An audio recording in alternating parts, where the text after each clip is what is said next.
ప్రతిపక్ష ప్రజాతంత్ర ప్రభుత్వాల పైన ఇవాళ అనేక రాష్ట్రాల్లో దాడులు నిర్వహిస్తూ ఉంది. ఇవాళ ఈడీ మరి సిబిఐ సంస్థలను తన జేబు సంస్థలుగా మలుచుకొని తనకు వ్యతిరేకంగా మరి నిలబడ్డ రాజకీయ పార్టీలను మరి వాళ్ళు అరెస్టు చేస్తుంది. మంత్రులను, ముఖ్యమంత్రులను కూడా అరెస్టు చేసి జైలు పెడుతుంది. ఎన్డీఏ కూటమిలో భాగస్వామైన పార్టీల పైన ఇవాళ ఆర్థిక నేరాలు మోపి దాడులు కొనసాగిస్తుంది. ఒక రకంగా ఇవాళ బ్యాంకులు కూడా సీజ్ చేస్తుంది.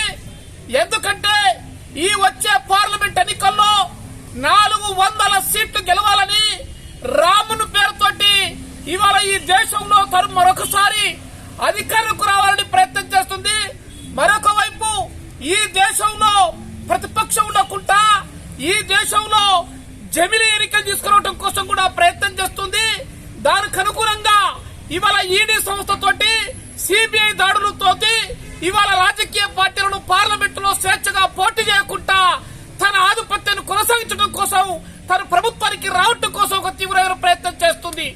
దీనికి వ్యతిరేకంగా దేశవ్యాప్తంగా సిపిఎం పార్టీ జాతీయ కమిటీ పిలిపించింది.